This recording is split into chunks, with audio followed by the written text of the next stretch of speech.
original childhood trauma video. But what happened to part 2 of your childhood trauma video? Are you okay?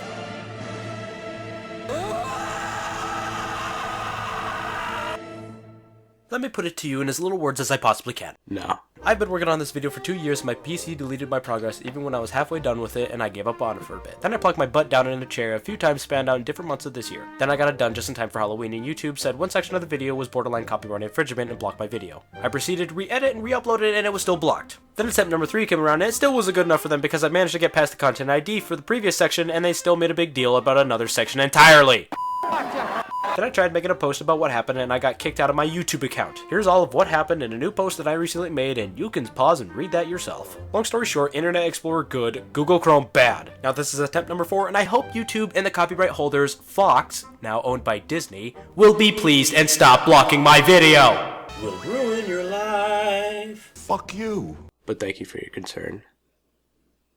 Here's part 2 of childhood trauma.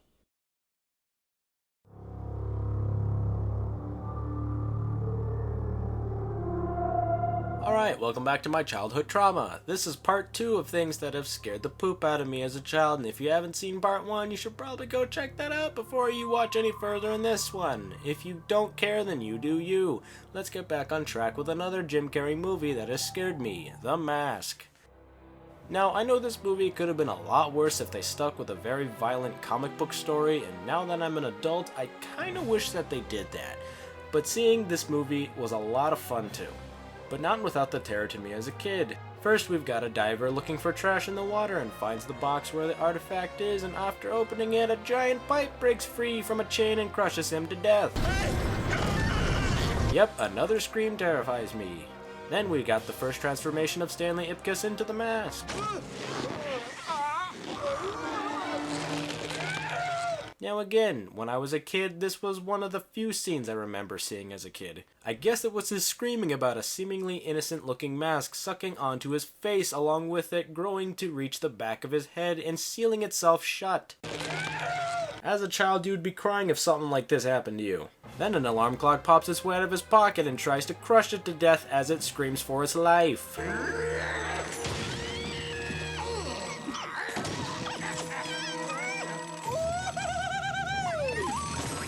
Kinda sad to see an object have emotion only to be killed seconds later. By the way, this is the only time he straight up commits murder. Not like the comic where he kills pretty much everyone.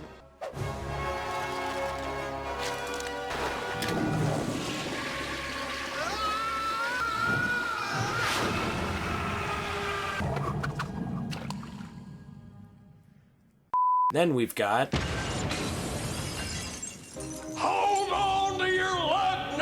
There was something a little terrifying about this guy breaking into your property, wanting to harm you. And yes, this was one of the first things that have given me a nightmare about him. Moving on. Next is a movie you probably never heard of called Jack the Bear. This movie was shown to me by my mother, and my family would always watch it whenever it was on HBO. This movie is about Danny DeVito as a father taking care of his 2 kids after their mother dies. He becomes a drunk, childish behaving man, and the oldest son, Jack, is the main protagonist. Jack tells us things about his dad and feels like he is the only one responsible around the house. One incident that kinda scared me was when the little brother locked himself in the bathroom only to leave the water running. I know it's locked. You locked it, now unlock it. I don't know how. Jack manages to open the door and sees a flood.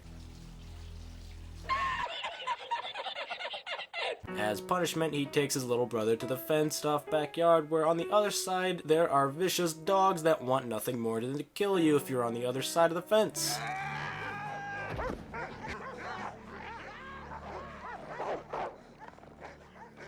He forces his brother to stand near the fence for about 30 seconds. Stay there!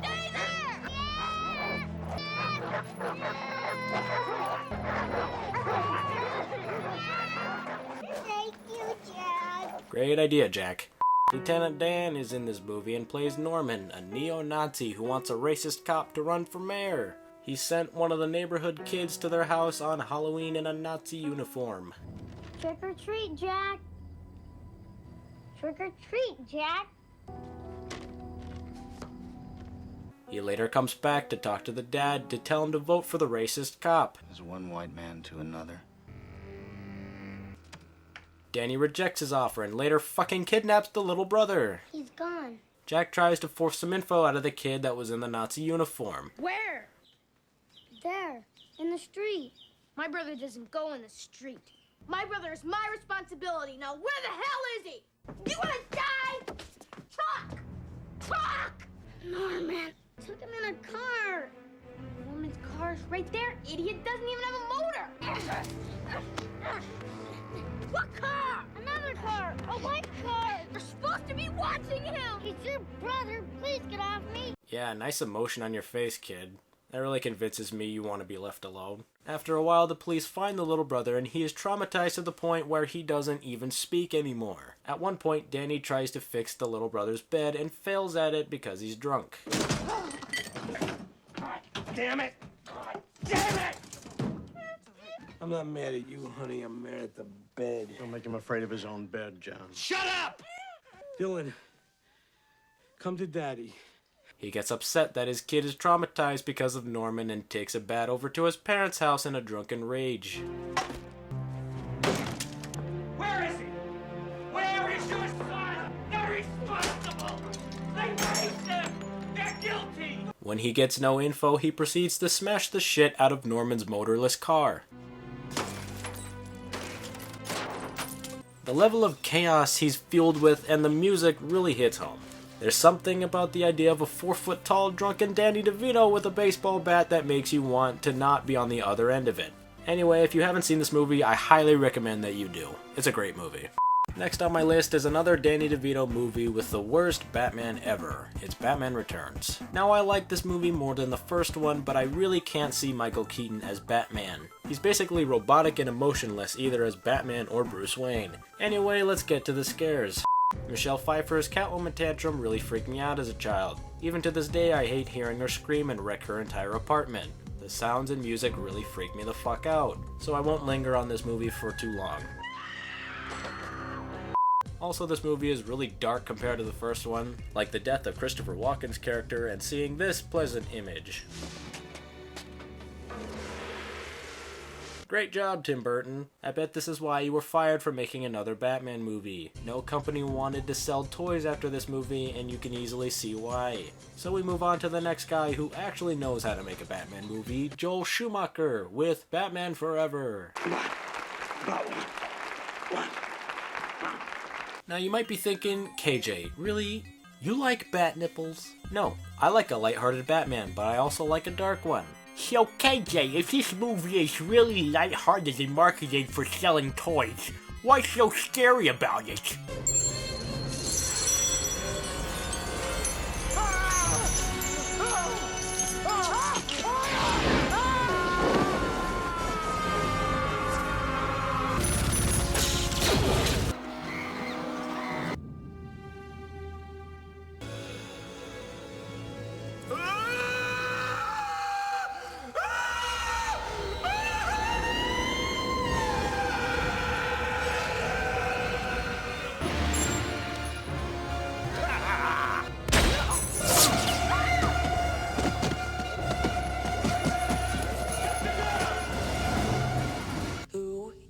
Batman. I'm Batman. So anyway, here's the thing that scared me. It's the ending where Batman has to save Nicole Kidman and Robin, and Riddler forces him to save either one. He distracts him with a riddle and destroys the lamp thing that sucks knowledge into Riddler's brain. And then this happens.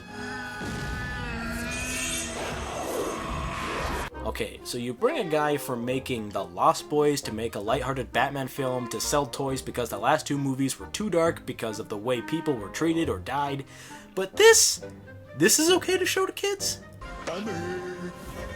Now before I move on to the next show or movie, I want to talk about a few things that are not those and still have given me the creeps. If you know R.L. Stine, you know his Goosebumps book series. I've only read 2 of them. One of them was The Barking Ghost. Basically, this kid hears dogs barking outside his house, his parents don't believe him, and he and his friend go out to look for them. They get caught by the ghost dogs, and the dogs trade souls with the kids' bodies. The dogs are them, and they are the dogs. The book ends with no hope that they'll ever get out. Or maybe I remember that wrong because it's been a while since I've read that book.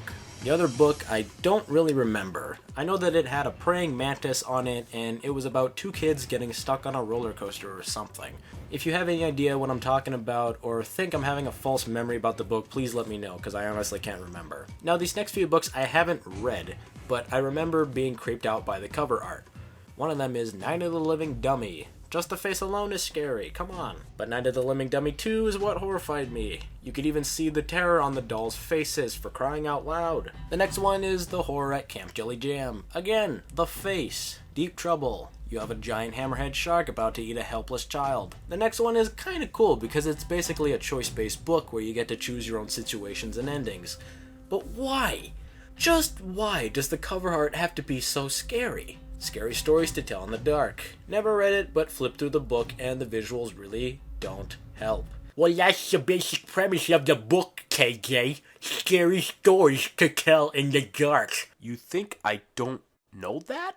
Another book I have read was another R.L. Stine series of books called Fear Street. I remember these books being very popular when I was in middle school, even though the first book came out in 1989. Stine brought the books back in 2014, so I guess that explains it. But the books also got an updated cover, so there I was confused. So anyway, the books in the series I have read were The Perfect Date, The Rich Girl, All Night Party, and The Confession. I have mostly forgot about the first three books, and I only remember a little bit about The Confession because that was my favorite one. So I went back to do some research on the books, and I'll just briefly summarize them for you. The Perfect Date is about this guy named Brady, whose old girlfriend Sharon died in a sledding accident by accidentally sledding into a thorn bush. A year later, he's dating another girl named Allie, and he becomes infatuated with another girl, Rosha, to the point where he stalks her, and he's also being stalked by a figure with a scarred face. And he later finds out that it's his old girlfriend, yay! And she somehow survived the accident and transferred her soul into another girl's body?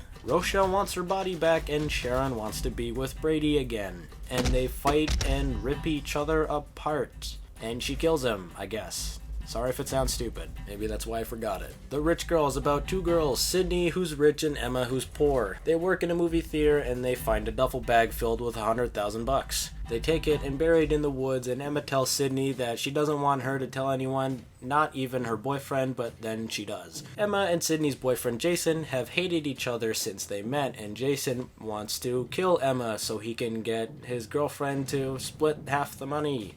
You little piece of shit. So Jason does things to try and kill Emma, like push her down a flight of stairs or cut her brake lines to her car. Then Sydney says, well, we'll just split the money between all three of us. So they go into the woods and dig up the money, and Emma and Jason fight over the shovel, and Emma hits Jason over the head with it and kills him. They decide to throw his body into the lake, and Sydney is now haunted by Jason's corpse. Ha ha. Then we realize Jason isn't really dead, and Emma and Jason had gone behind Sydney's back the whole time and got her committed to a mental asylum so they can take the money. But it turns out the money was fake. Wow. This is funny. That's all this is. This is a joke with a bad punchline. All Night Party is about a group of 6 teens, and one of them has a birthday coming up, and they all plan to celebrate it on an island. One of the teens' dads is a cop and warns them about an escaped prisoner, but they all ignore it. The birthday girl gets stabbed by one of the teens named Patrick because he was obsessed with her, and she kept teasing him, and apparently he took it the wrong way according to her, so he tries to kiss her and gets slapped. So he kills her. Unless you're after a monopoly on stupidity, please tell me you have more. Please tell me you didn't waste my time. And the rest of the book is like a 90s slasher movie. Kinda boring. But again, the cover art. Why? The Confession is about a prick named Al who asks his friends for favors and blackmails them for money so he can buy alcohol and cigarettes. One of the friends kills him with a rollerblade wheel, I think. One of the friends confesses that they did it and they keep it all a secret between them, and other people start to confess about it. It's all very confusing, and I think it was better in my memory. Let's just say I don't have any plans to revisit this book. By the way, I want to give a huge shout out to thelibraryladies.com for helping me find all the information I needed for my Fear Street recollection. Otherwise, I would have had to reread these books, and I didn't want to do that. But if you guys want to go check out the site yourself for more in-depth analysis on those books, then go ahead. Link in the description. Next, I want to talk about the Spider-Man game. Yeah, I know, I love Andrew Garfield's Spider-Man, but I like these games. So this game is based off the Sam Raimi Spider-Man movie, obviously, and it's full of movie moments and puts in other original ideas as well.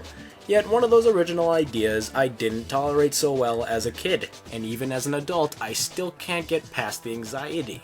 So Peter finds out that Green Goblin uses Oscorp technology and wants to break into Oscorp to get some info. Something that doesn't happen in the movie, and also doesn't make too much sense in this story. So Peter breaks in through a vent and has to sneak around and knock out guards if necessary, and explains that Harry gave him info about opening a door into the lab. And to open the door, you need to go to these glowing computer screens and grab puzzle pieces in different areas of the level. And if the guards catch you and sound the alarm, or you get spotted by a spotlight, what plays is an anxiety-inducing sound.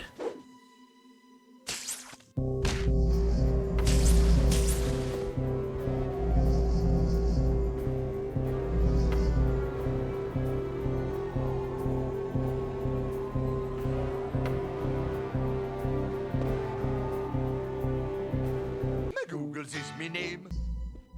I better check that out. Motherfucker, are you out of your damn mind? What's Spider-Man doing here? Motherfucker, are you out of your damn mind?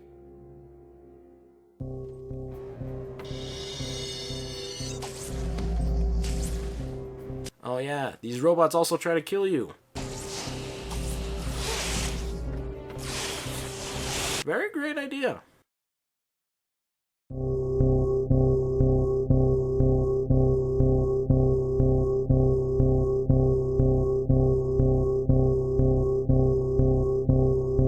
Anything scare you yet? Did you get bored with some of my reviews? Don't worry, I'm getting these out of the way at the moment. Part 3 is coming soon. Stay tuned.